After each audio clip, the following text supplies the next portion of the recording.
Hello everyone, I'm SantyDark and this is the making of PowerDream, Beast Unleashed.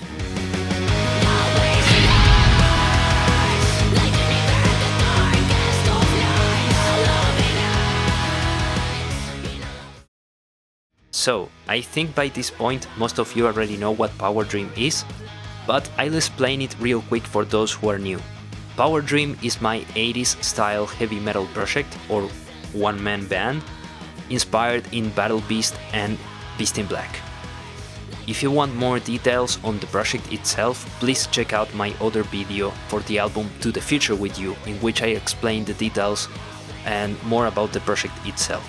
In this video I will be focusing exclusively in talking about the new upcoming album, Beast Unleashed. So let's start with the story, because I think the story and theme is the biggest difference between this album and the previous ones. PowerDream always had these futuristic, cyberpunk, sci-fi stories with nerd characters that start either as a scientist or an astronaut. This time Beast Unleashed is more like an 80s or 90s fantasy action-adventure story, let's say. The main character for this album is Leonidas, a lion-man hybrid warrior beast who fights in coliseums to prove his valor and strength in the arenas. After fighting countless battles, he called the attention of Magnolia, a goddess bearer of the mighty power of thunder and lightning. She challenged Leonidas in combat, and Leonidas won not only the battle but also her heart. However, in the place where she comes from, rules are pretty strict, and a goddess could never hang out with a hybrid beast because this could be considered an insult to gods and would be against the very rules of nature and existence. By this point, neither of Leonidas or Magnolia were willing to follow the rules, if you know what I mean. You know what I mean? But gods cannot act against their own rules, and Leonidas won a fair battle against her, so he earned the right to claim his prize, let's say. In an act of disobedience and corruption, one of the gods convinced a mortal, a guard from the Colosseum, to set up a trap and kidnap Magnolia to take her far away from Leonidas. But after this, she uses her weapon, the Storm Blade, to create a lighting beacon for Leonidas to locate her and go rescue his beloved goddess warrior.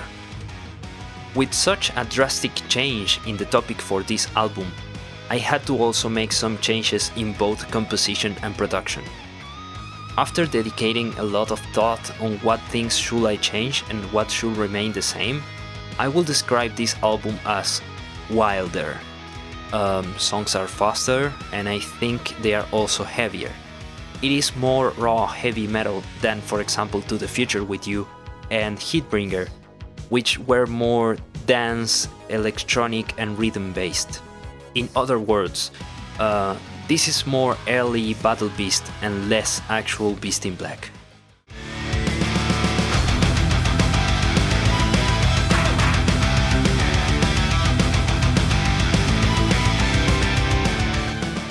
There are exceptions, of course, like for example the song Hear My Wounds, which works as the ballad of the album, and it sounds very Beast in Black because of the slower tempo and more electronic nature of it.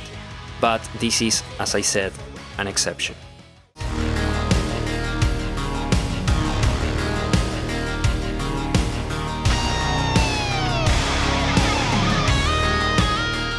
The sound, however, is not that much different. Production-wise, I used the same sound that I set up for the previous albums, with only one major change, and that is the volume of the drums, which is lower, and the overall mix is more balanced and compressed.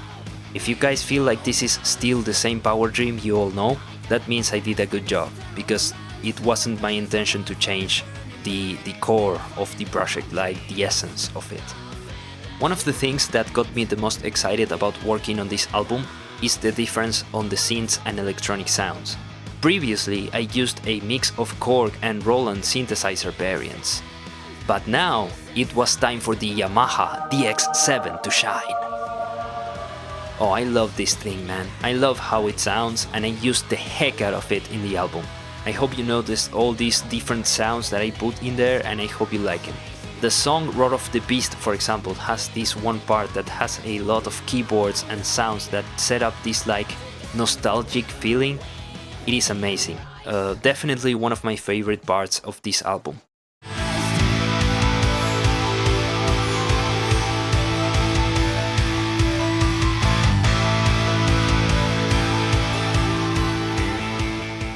Guitars are more powerful than ever.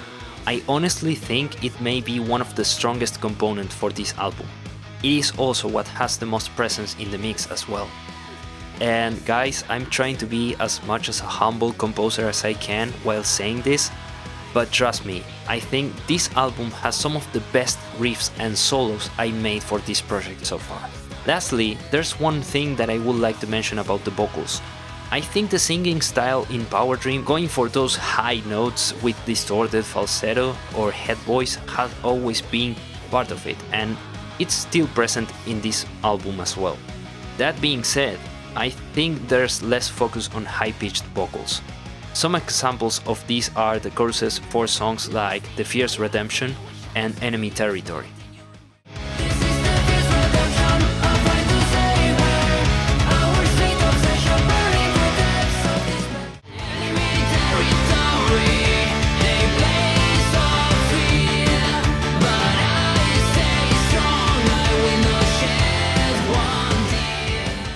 Alright, it's time to reveal the song list and the release date for this album. I want to remind you all that my method of releasing music has changed since I discovered a good distributor that it is very convenient and suitable to my specific needs. So you will be able to listen to this album in all music platforms since day one. Spotify, Apple Music, Google Play, and all that good stuff. Remember that my profile on those platforms is SantyDark, and I will leave a link to the main ones in both this video and also the one for the full album I will upload here in my channel. It is important that you don't enter the wrong profile because I think there's 2 or 3 profiles that I made because of the different distributors that I tried, and some have, you know, one album uploaded and that's it. And the one you should be looking for is the one that has all my stuff, like 13 albums or so. That's the one. But just in case, I will leave a link of those profiles in the description of this video, so you can go to the right one. Alright, the song list. This album consists in 10 songs and a total length of 40 minutes or so. Here's the song list. Back Into the Action is the first song. Blazing Hearts, this one I already uploaded here to my channel. I think it's the first song that I uploaded from this album. Roar of the Beast I uploaded here as well in the Halloween show. The Fierce Redemption, Enemy Territory, Stormblade, Stillborn Heart, Maximum Annihilation, Electric Fire, and Hear My Wounds. Hey guys, I'm SantyDark from the future, and I'm here to say that the order of the songs already changed, and I added one instrumental track to the album that is called To the Rescue. So now the total amount of songs in the album is 11. The official release date for this album will be the 15th of March. That's the date where everything is going to be uploaded to all platforms except YouTube. And the day after that I will upload it to YouTube, so it should be uploaded here on 16th of March. As I said before, this is because of the new method of distributing the music, so in order to make sure that I do the things in the proper order and in the right way, I should wait at least one day in between the release on the platforms and the release on my own YouTube channel. Alright, so that's everything I have for you today. Thank you very much for watching this video, and let me know with a like if you like this kind of the making of videos, so I know it's worth making more in the future. I hope you're all excited about the new album and you like what you heard so far, and see you all in that premiere. Let's go!